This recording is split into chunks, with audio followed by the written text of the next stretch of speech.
여러분이 눈여겨보고 있는 남자가 있을 수 있죠. 근데 그 남자는 여러분에게 뭔가 관심이 없어 보이죠. 그래서 그냥 포기를 할까 말까 생각 중이실 수도 있어요. 근데 그 남자도 여러분을 눈여겨보고 있을 수도 있거든요. 근데 왜 티를 안 내냐고요? 여러분도 그 남자한테 티 안 내고 있잖아요. 이대로 가면 서로 마음을 알아차리지 못하고 끝날 수도 있어요. 저는요, 좋아하는 티 안 내기 올림픽이 있었으면 금메달을 땄을 겁니다. 엄청나게 소심한 남자였죠. 근데도 연애는 했거든요. 신기하죠? 상대방 여자 쪽에서 제 마음을 캐치했다는 말이겠죠. 전 여자친구들에게 항상 감사하는 마음을 가지고 있습니다. 사실 여러분들은 그 친구들한테 연애를 배워야 돼요. 나중에 다시 연락해서 제 유튜브에 출연을 시켜야겠어요. 여러분도 그 남자의 마음을 잘 캐치해서 그 남자에게 고마운 여자가 되게 해드릴게요. 저는 이별, 썸붕 상황을 해결하는 서비스를 운영하죠. 남자를 분석하는 도구인 지도손 분석을 고안한 사람이기도 하죠. 이걸 이용해서 상대방을 뼛속까지 분석해요. 그리고 재회를 이루어 드리는 그런 일을 합니다. 그래서 오늘은 이런 저희 서비스 경험도 담고 제 개인적인 경험도 담아서 소극적인 남자의 행동 양식을 알려드릴게요. 이 영상을 잘 흡수하시면 그 남자랑 관계 진전이 가능하게 될 겁니다.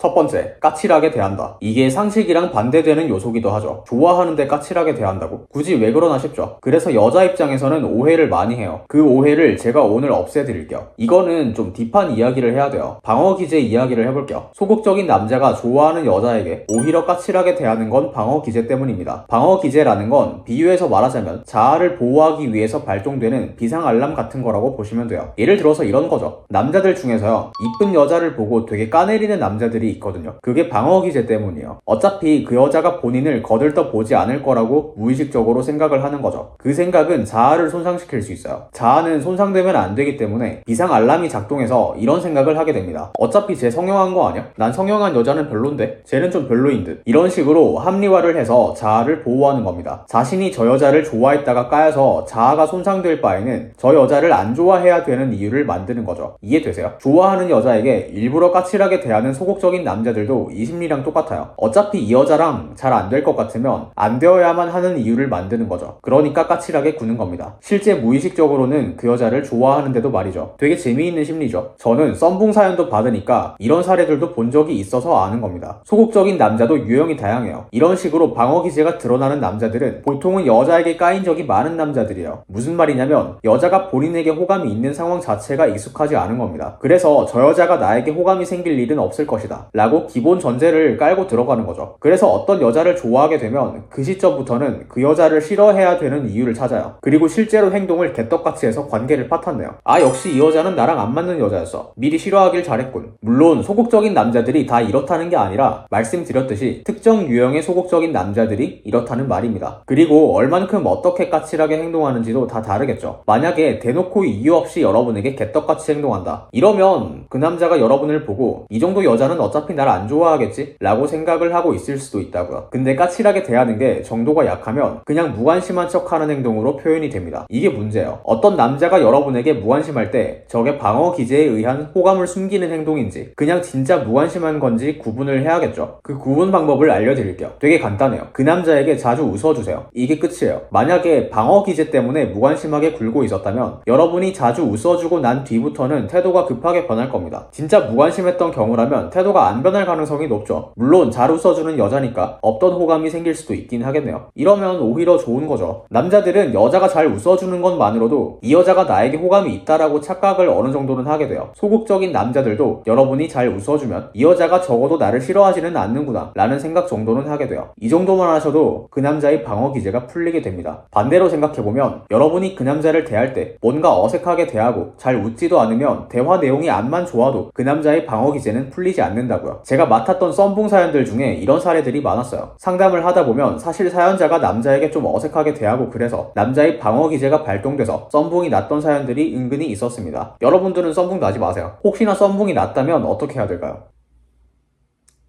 그래서 여러분이 관심이 가는 남자가 있는데 그 남자가 여러분에게 관심이 없는 것 같다면 그 남자 앞에서 많이 웃으세요. 여자가 남자를 처음에 떠보는 방법 중에 이것보다 더 좋은 방법을 저는 알지 못합니다. 정색 그만하시고요. 정색하고 다녀도 매력이 있으려면 여러분들 얼굴 가지고는 안 돼요. 죄송합니다. 그러니까 웃음으로써 그 남자의 방어 기제를 무너뜨려 보세요.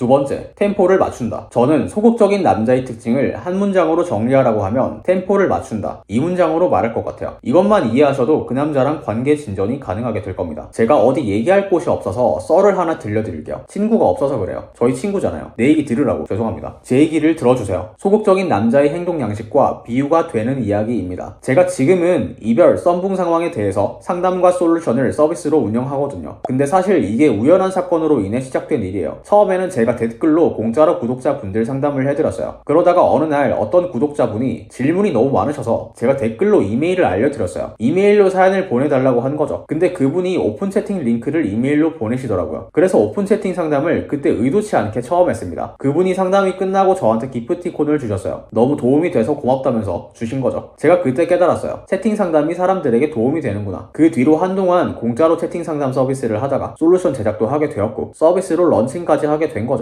자, 이게 오늘 영상 주제랑도 관련이 있어요. 잘 보세요. 소극적인 남자의 특징이 뭐냐면 여자가 먼저 말을 걸어야 본인도 말을 걸어요. 여자가 먼저 스킨십을 해야 남자도 스킨십을 해요. 뭔가 확인이 되기 전에는 앞으로 나아가지 않는다고요. 자신이 확인한 상대방의 반응, 딱 그 정도로만 템포를 맞춘다고요. 제가 서비스를 런칭한 과정도 비슷하죠. 채팅 상담 요청이 들어와서 채팅 상담을 했던 것이고 사람들이 좋아하는 걸 확인하고 서비스로 런칭을 한 거거든요. 지금 그 남자는 여러분에게 확인할 것이 없다고요. 그 남자가 아무것도 하지 않는 건 여러분이 아무것도 안 해서 그런 거라고요. 그러면 저에게 처음 일어났던 사건이 뭐였죠? 어떤 구독자분이 저에게 채팅 상담을 먼저 제안했다고요. 그 사소했던 제안이 스노우볼로 굴러간 거였죠. 여러분도 이렇게 하셔야 돼요. 여러분이 먼저 가벼운 제안을 해보시는 겁니다. 그 남자 입장에서 거절할 이유가 없는 제안을 하시면 됩니다. 그럼 그 남자가 여러분에게 템포를 맞추게 될 겁니다. 그걸 기점으로 둘 사이의 관계가 굴러가기 시작할 거예요. 여기까지만 말하면 뭐 어쩌라는 건가 싶죠? 되게 실질적인 방법을 하나 알려드릴게요. 이 정도도 못하시겠다 하시면 그냥 집에서 오목이나 두세요. 보통 소극적인 남자의 경우에는 지도손 분석으로 따지면 손실 회피형 남자가 많아요. 손실을 회피하는 성향이 너무 강해서 연애에서도 뭔가를 시도하고 이런 걸 굉장히 두려워하는 성격이라고요. 이 두려움을 없애주기 위해서는 그 남자가 자꾸 여러분에게 시간을 쓰게 만들어야 돼요. 여러분과 시간을 보내는 일이 아무런 두려움도 없고 리스크도 없는 일이라는 인상을 계속 줘야 돼요. 근데 처음부터 여러분에게 시간을 많이 쓰라고 제안할 수는 없겠죠. 이 제안을 거절당하지 않게 만드는 간단한 방법은 칭찬을 계속 하시면 돼요. 그리고 대화하는 시간을 점점 늘려나가세요. 내가 너를 이만큼 인정하고 있다, 좋게 보고 있다 라는 걸 지속적으로 드러내야 돼요. 근데 그냥 칭찬을 하라고 하면 제가 아니죠. 구체적인 멘트를 알려드릴게요. 너 말을 은근히 잘하네, 이런 말을 해보세요. 왜냐하면 두려움을 없애주기 위함입니다. 나한테는 너가 말을 잘하는 것으로 느껴진다 라는 걸 알려줌으로써 그 남자가 더 적극적으로 말하도록 유도하는 겁니다. 손실회피형 남자들은 상대방이 나를 좋게 보고 있다는 것이 확인되면 그제서야 템포를 좀 올리는 경향이 있어요. 그러면 둘이 대화하는 시간이 점점 늘게 되는 겁니다. 따로 연락도 하게 되고 그런 거죠. 자, 그러면 그 남자에게 할 만한 칭찬을 더 생각해보세요. 핵심은 내가 너를 좋게 보고 있다라는 게 드러나야 하고요. 너무 이성적인 호감이 드러나는 말은 하면 안 돼요. 소극적인 남자들은 급발진하면 당황할 수도 있거든요. 그래서 은근한 칭찬을 꾸준히 하셔야 돼요. 한 번에서는 안 됩니다. 아시겠죠?